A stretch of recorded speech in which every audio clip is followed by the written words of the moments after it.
Hello children end welcome back parents.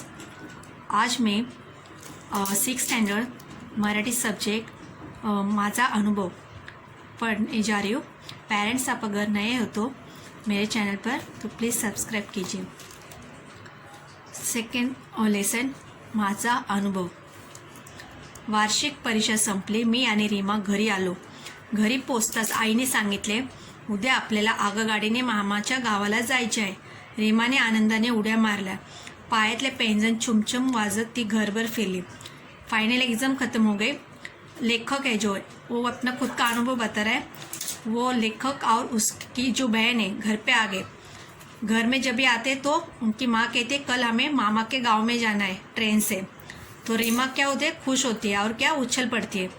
उसके पैर की पायल जो है छुम छुम बजती है।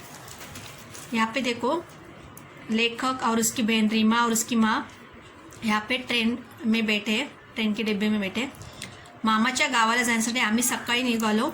आगगाडीत बसलो। आगगाडी जुगजुग करत चालली होती। खिडकीत बसलेल्या रीमाचे केस भुरभुर उडत होते। मामा के गांव में जाने के लिए लोग सुबह निकलते, ट्रेन में बैठते, गाड़ी की आवाज़ होती झुक करके ट्रेन की। खिड़की में जब बैठते तो रीमा के जो बाल है वो थोड़े से उड़ते।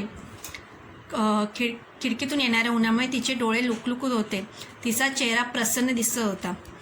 खिड़की से जो सूरज की रोशनी आ रही थी उसकी वजह से उसकी आंखें खुली और बंद हो रही थी। वो बहुत खुश थी। आई वाचत असलेल्या पुस्तकाची पाने हवेने फडफडत होती। ती वाचनात तल्लीन होती। मी खिडकीतून बाहेर पाहू लागलो। थंडगार वाऱ्याच्या झुळक्या अंगावर झेलू लागलो।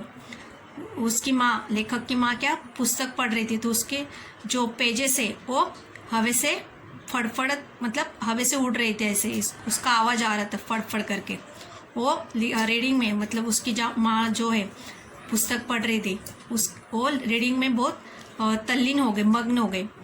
लेखक खिडकीतून, मतलब खिड़की से देख रहा था बाहर। थंडगार वाऱ्याच्या झुळका अंगावर झेलू लागला। जो ठंड हवा आ रही थी वो अपने अंग पर झेल रहा था। यहाँ पे देखो, एक स्त्री बैठी है और उसकी गोद में कौन है, एक बच्चा है। तेवढ्यात माझे लक्ष माझ्या शेजारी बसलेल्या मावशीकडे गेले। त्यांच्या मांडीवर बसलेले छोटेसे बाळ माझ्याकडे पाहून खुदकन हसले। मी बाळाला मांडीवर घेतले। ते खिडकीतून पळणारे झाडे टुकू पाहू लागले। पाता पाता ते गाढ झोपले। लेखक जहाँ पे बैठा था तो उसके बाजू में कौन बैठा था, एक मौसी।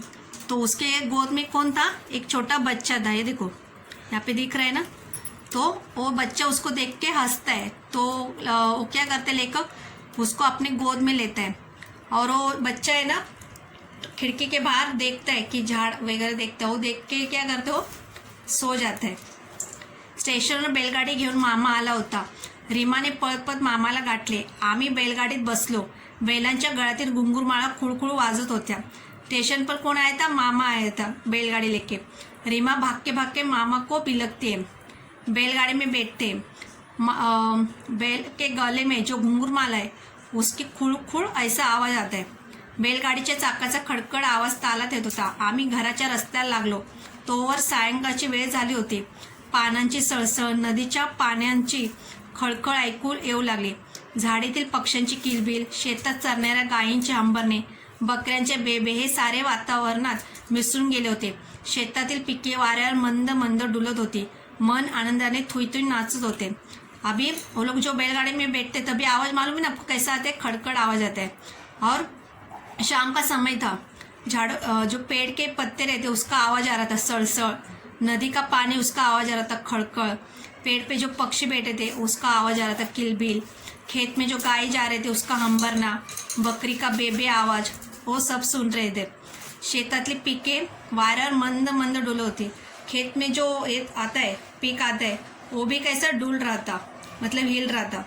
मन खुश, मतलब मन भर गया था खुशी से कि अभी हम मामा के घर में पहुंचने वाले हैं अभी इतने में। घरी येताच तोंडभर हसून मामीने आमचे स्वागत केले। मामाची मुले राजू आणि चिमी आमचीच वाट पाहत होती। आम्ही एकमेकांना कडकडून भेटलो। आजी हळूहळू चालत काठी टेकवत आमच्या जवळ आली। आम्ही आजीला बिलगलो। तिने आम्हाला जवळ घेतले, आमच्या डोक्यावरून तोंडावरून हात फिरवला. तिच्या हाताचा थरथरणारा स्पर्श खूप प्रेमळ आणि बोलका होता. आम्हाला खूप गैरवरून आले. अभी जब घर में आते हैं वो लोग तो मामी उनका स्वागत करती है. मामा के जो बच्चे हैं राजू और चिमी वो उनकी राह देखते हैं. वो सब जन बिलकते एक दूसरे को. और उनकी जो नानी है वो हाथ में कांटे लेके आगे आती है और उनको पैर से नज़दीक लेती है. उनके चेहरे पर हाथ घुमाती है. और वो जो नानी का स्पर्श था वो कैसा था, बहुत प्यारा था. इसलिए वो बहुत ही मतलब मन भर के आया उनका बच्चों का. दुसऱ्या दिवसापासून नुसती धमाल. विहिरीवर पोहायला जाणे, शेतात बागडणे, आंब्याच्या झाडावर चढून कैऱ्या, पाडाचा आंबा तोडून खाणे, बैलगाडीतून मामाबरोबर फेरफटका मारणे, आज शेतावर तो उद्या आमराईत मामाबरोबर फिरायला जाणे, रोज मजाच मजा. आमची सुट्टी कधी संपली ते आम्हाला समजलेच नाही. आम्ही परत गावी आलो. अभी क्या होता है, दूसरे दिन से वो लोग क्या धमाल मस्ती करते. किधर जाते, कुएं पे जाते पोहने, स्विमिंग करने के लिए, तैरने के लिए. खेत में घूमते, आम का पेड़ है उसके ऊपर चढ़ के देखो यहाँ पे कैसे वो क्या कर रहे हैं, बच्चे लोग कैरी तोड़ के खा रहे हैं. और बैलगाड़ी में मामा के साथ बैठ के घूमते, खेत पे घूमते और बहुत मज़ा करते हैं. और छुट्टी कभी ख़त्म होती है मालूम भी नहीं पड़ता है, उनको पता नहीं चलता है. यहाँ पे देखो शब्दार्थ.